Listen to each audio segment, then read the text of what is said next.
What up, Savages? Welcome to the Savage Land and welcome to another episode of The Field. And today on The Field, I want to go over a few things that happened within the past week. So it's just an episode of, hey, let's talk. There's some things that just came out and a few things that were yet to be revealed today and, of course, on Wednesday on the Gijoe live stream.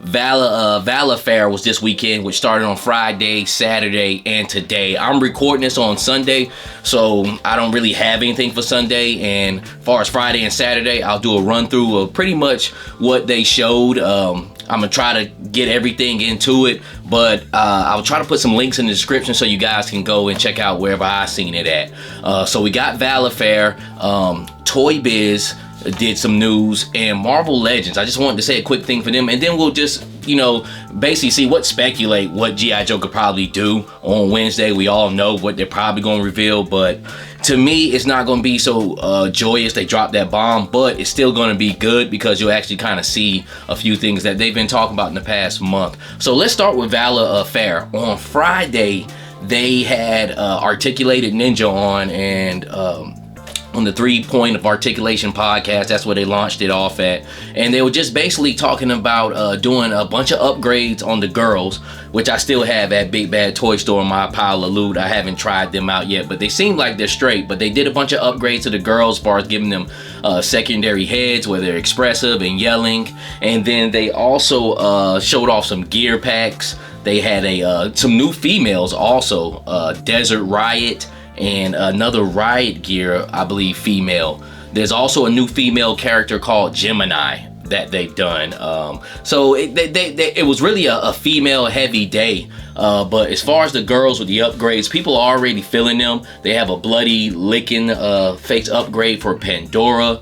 But the biggest one I seen was basically this girl's Eclipse. I thought Eclipse was the best one before they even came out. She just looked really good, and then especially with the hijab on, I believe that's what you call it, the little wrap that goes around her head, it would make it even more prettier because you could just see her eyes. But they have a Warpath one where she looks like she's like part of an Indian tribe and got Indian war paint, and it looks pretty dope. It's a Joe Fest exclusive, so I guess you can only get it at Joe Fest. If it don't sell out there, then he said he'll put it online. But that is the biggest one for me. What was that Warpath Eclipse, because I like the Eclipse already, and maybe I will go to Joe Fest this year. It's not too far from where I'm from, so maybe I'll make a trip down there. A2 was just basically, which was yesterday, Saturday. I'm recording this on Sunday. Was just basically an onslaught of characters, new characters that he's doing, reissues they also did. So if you didn't get what's my man named Condor, and there's a Kurak, and Bone Collector's getting reissued, I might grab that Bone Collector. I had all those figures in my pile of loot, but I took them out when that thing first jumped off because it was kind of taking too long, and I was like, I don't know anything about these, so I took them out. So I never got a chance. I got Condor, and that was the only thing I got on that first wave, but I might try that Bone Collector. I kind of like the way he looks. But like I said, reissues, they have a new Condor that's coming out that's in desert uniform because he's supposed to have a relationship with Desert Rat from previous, military career. So they'll have it looks different. It has a little bit more stylistic type look. It has an expressive face, but his hair is a little kind of like wild looking. So it's different from the other Condor. And I don't know, I might give that a go. I have to kind of really see how that looks in person. But reissues, old characters with kind of new uniforms. That's what the second day was. And then it was an onslaught of new characters that they got coming out. They didn't have nothing but digital render heads, and up here you'll be able to see just the different characters' names because I couldn't remember them all. I think the biggest one I was kind of interested in, he has a gas mask head that he has coming out. Now I don't know if this head will, it's a segment called Heads Up that they did, and all they had was digital render heads for new characters. And at the end, he said he was going to start making head packs, which is cool, man. So you can basically take from the Valafair. The first day was really just sprucing up those females and dropping in some more female characters. And then the second day was a day to put back on reissues and kind of show you what new characters are coming out. Now, as far as this third day, I really think that's going to be showing off that car, that truck that they're talking about. Because on Friday, it was like, we got a big thing to do. And that's really what I want to see. So I probably won't know that information until I wake up tomorrow morning or later on tonight if I got time. You know, I'm a very busy man, so I won't see that. So I'm not even going and sue on that, but I think that's what it probably could be, because nothing could be bigger. I mean, they didn't show off any new body modes or different type of body modes or anything like that. So what could be so different to this line? I think it's a vehicle. I think it'll be that truck. And what Valaverse is to me is like your everyday type soldier. Like, you can have Gijoe and they look so wild and flamboyant, like motherfuckers is superstars. But Valaverse is like your everyday soldier, how you put into the scenes, and that's the way I play it in my collection, man. It has some far-fetched stuff, but when it comes down to their like core characters and basically what goes on with that line, it's straight up military, realistic, on a realistic standpoint, man. And it's dope. It's dope.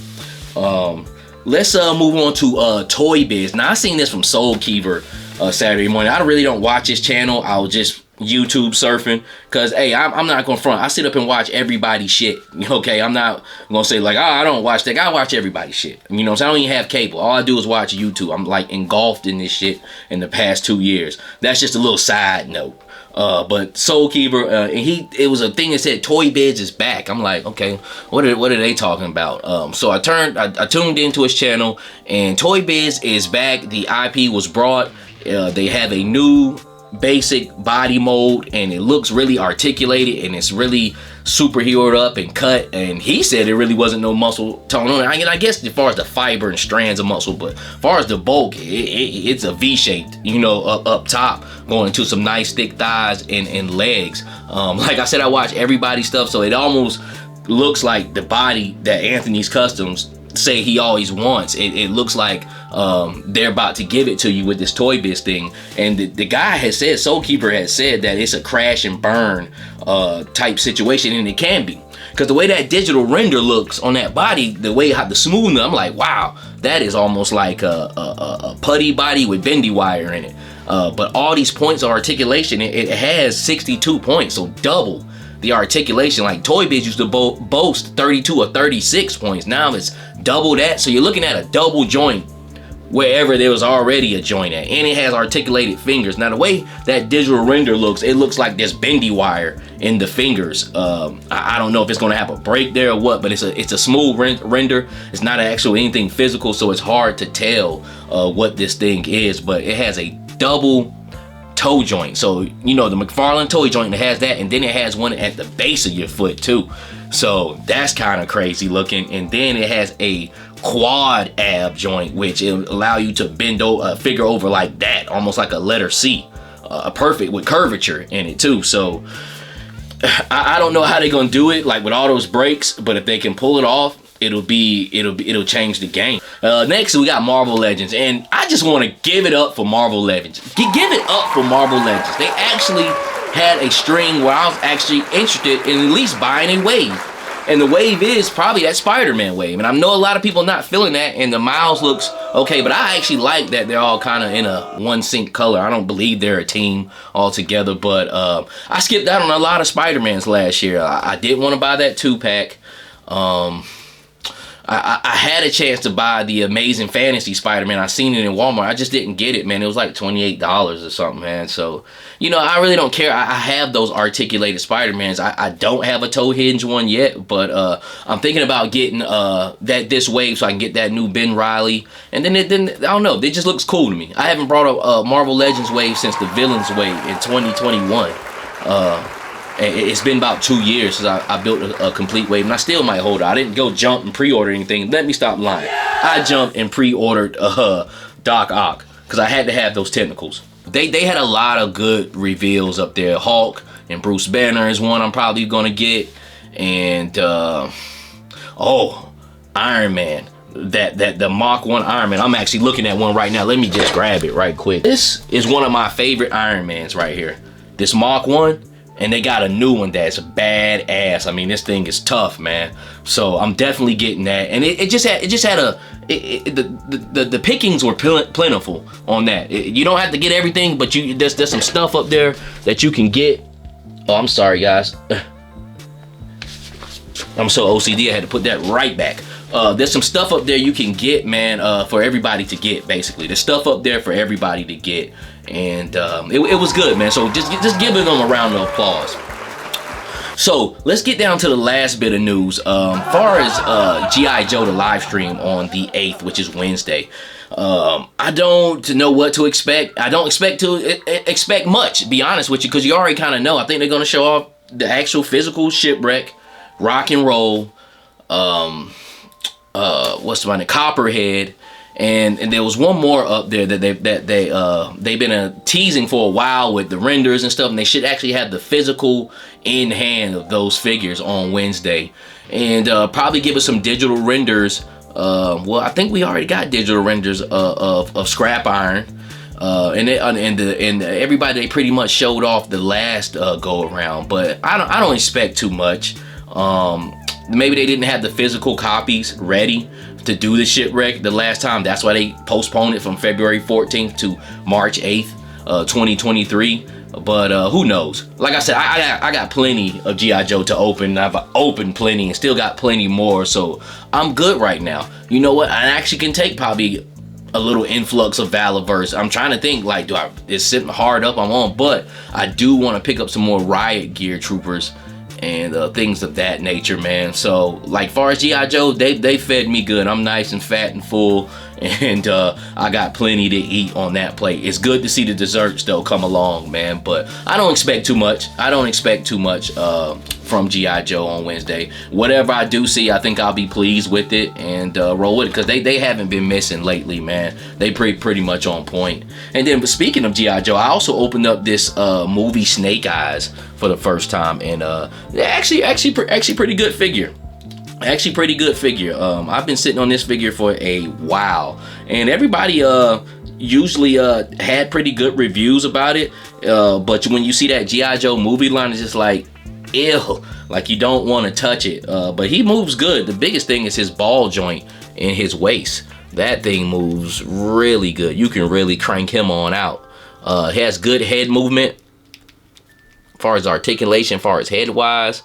And the suit is good. I mean, it's a plain black suit. It's never nothing too much to Snake Eyes, but it's different. He almost has this V-shaped body. He's shaped a little bit different from your, from your average Joe, man. So, pretty good figure. He didn't come with too much. His sword had fell off over here, but he came with these 2 knives. Of course, no extra hands. And, of course, the movie sword here, which is in gold and black. So, my first time opening up this guy. It's kind of hard to focus. There you go, in gold and black. My first time opening up this guy, and I'm pleased with him. And right now he's like $15. That's the only reason I picked up a second one, because of course I had one to go through my 1 through 50 set, but picking up a second one I didn't have, so I picked him up, and I think he's a good figure. He doesn't have any boot cut, but my biggest thing with an action figure is double jointed arms, double jointed legs, one hell of an ankle rocker. Can his head move? And I'm good with that. I mean, the standard ab crunch, that's cool. I could work with that. Of course, I like that double ab. I mean, that double abdominal cut. That's cool. But you have to have those, pretty much those 4 components, man. The double jointed arms, legs, ankle rocker, and can the head move? Which this head right here, I believe, yeah, it's on a double ball joint. It's got this little collar around here, around the back, so it makes it hard for him to move a little bit. But this is a solid figure. For $15, I'll probably get me like 3 or 4 more of these just on down the line, because they're at Amazon for $15. I definitely wouldn't pay, go over and pay multiples at $20 plus. For one, it's a peg warmer, so you can get it cheaper, and then it's nothing great to it, but it's not as bad. It just, the sound of G.I. Joe the movie makes you want to throw up in your mouth, so that's what's keeping people away from this guy. But I still don't have a second Storm Shadow. I seen Entertainment Earth had him for $3 one time, and I just didn't jump on him, man. But decent figure, decent figure. I like him. I like the solid black. It's a different look on Snake Eyes, and he'll go perfect in my group of Snake Eyes. I'm gonna go ahead and put him on up there. But nice black, techie, kind of realistic type suit, and it's dope, man. It's dope. But yeah, G.I. Joe, we'll see what's up. I'll talk more after the stream. I don't know exactly what's gonna go on with it, but I just know there'll be some physical reveals, because there's some digital renders we've been watching for a year, and it's time to see the actual physical product for them. And they might go up for pre-order too. So we'll see what's up. We'll see what's up, man. I appreciate y'all tuning in to the Savage Land. This is another episode of The Field. And like I say, we do this on this channel for the love and beauty of action figure and G.I. Joe, Valaverse news, Marvel Legends news, and that, of course, that new Toybiz news is crazy. So we're going to see what's up with that. But until the next time, God bless.